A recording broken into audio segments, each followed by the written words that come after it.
বিকেল গড়িয়ে সন্ধ্যা হতে চলল। মেয়েটা এক মনে বাহিরের দিকে তাকিয়ে আছে। প্রয়োজন ছাড়া কোনো কথা হয়নি তার সাথে। অবশ্য আমার আগ্রহ কম কথা বলার জন্য, তাই কথা হয়নি। আচমকা মেয়েটি হেসে হেসে বলল, পৃথিবীর মানুষগুলো কত বৈচিত্র্যপূর্ণ। আমি তার কথার কোনো কর্ণপাত করলাম না, স্বাভাবিকভাবে সামনের দিকে তাকিয়ে আছি। মেয়েটি বলল, আপনি দেখছি খুব অদ্ভুত। আমি বললাম, এখানে অদ্ভুতের কি আছে? মেয়েটি বলল, ভেবেছিলাম আপনার মনটা খুবই ভালো, কিন্তু আপনি যে একঘরে টাইপের কে জানতো। আমি বললাম, এক্সকিউজ মি, কি বলছেন? মেয়েটি বলল, আমি মানুষটা কালো হলেও সত্যি কথা বলতে কোনোদিন পিছু পা হই না। আমি বললাম, আমাকে একঘরে বললেন কেন? মেয়েটি বলল, একটা মানুষ পাশে বসে আছে, সে কি জীবিত আছে না মৃত সেটাই তো আপনি বলতে পারবেন না, আপনি এমন কেন? আমি বললাম, আমি এমনই। মেয়েটি বলল, আপনি কথায় কথায় এত রাগ দেখান কেন? মেয়েটার কথায় একটু ভরকে গেলাম। অপরিচিত মানুষের সাথে মেয়েরা এত আগ বাড়িয়ে কথা বলতে পারে, এটা আগে জানা ছিল না আমার। নিজেকে একটু শান্ত করে বললাম, আপনি কিন্তু। মেয়েটি বলল, আমি কি? আমি বললাম, কিছু না। মেয়েটি বলল, আমি খুব মিশুক স্বভাবের মানুষ, আমি চুপচাপ থাকতে পারি না বেশিক্ষণ। অবশ্য অপরিচিত মানুষের সাথে কথা বলি না, কিন্তু আপনার সাথে কথা বলতে কেন যেন ইন্টারেস্টিং লাগছে। আমি বললাম, আমার মাঝে সবাই বদমেজাজ খুঁজে পায়, আর আপনার ইন্টারেস্টিং লাগছে, কি অদ্ভুত। মেয়েটি বলল, শুনেন, একটা কথা বলি, আপনার মাঝে বদমেজাজ আছে সেটা মানছি, তবে আপনার মাঝে সুন্দর একটা মনও আছে। মেয়েটার কথা শুনে আমি রীতিমতো স্তব্ধ। এমন কথা কারো মুখ থেকে এই প্রথম শুনলাম। মেয়েটা কথাটা বলেই বাহিরের দিকে মুখ ফিরিয়ে মুচকি মুচকি হাসছে। অস্বীকার করব না, মেয়েটার গোছালো দাঁতগুলোর হাসিটা দেখার মতো। আমি একটু কড়া হয়ে বললাম, সুন্দর মন দেখলেন কোথায়? মেয়েটি বলল, এই যে।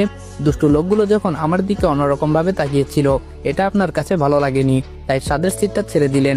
এ থেকে কি বোঝা যায়? মেয়েটা কিভাবে বুঝতে পারলো আমি বুঝলাম না, তবে সে বিচক্ষণ আর বুদ্ধিমতী, ভালোই অনুমান করতে পেরেছি। তবুও আমি একটু কঠিন সুরে বললাম, দাঁড়িয়েছিলেন তাই সিটটা ছেড়েছি, এর মানে এটা নয় যে আমি ছেলেটা ভালো। মেয়েটি বলল, সেটা তো দেখলাম। আচ্ছা, আপনার নামটা কি? আমি বললাম, মনে নেই। মেয়েটি বলল, ছেলেদের এত অ্যাটিটিউড ভালো না। আমি বললাম, কেন? মেয়েরাই শুধু ভাব দেখাতে পারবে, ছেলেরা পারবে না? মেয়েটি বলল, এই, আপনি রাগান্বিত হবেন না, আপনার এই রাগান্বিত মুখটা খুব ভয় করে।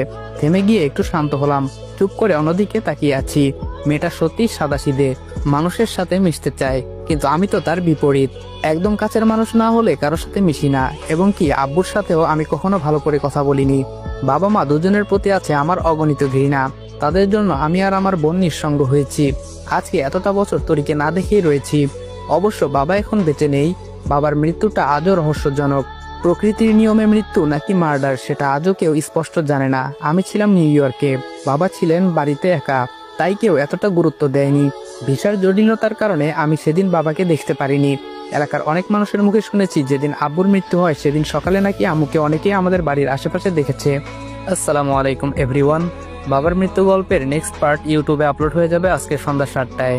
ইউটিউব চ্যানেলের লিঙ্ক টিকটক বায়োতে দেওয়া আছে। ইউটিউব চ্যানেলের নাম রিদওয়ান অলওয়েজ অন ফায়ার। ভাইয়ের চ্যানেলটা সাবস্ক্রাইব করে দিও। আর দেখা হচ্ছে নেক্সট ভিডিওতে। ততক্ষণ ভালো থাকবা, সুস্থ থাকবা। আল্লাহ হাফেজ।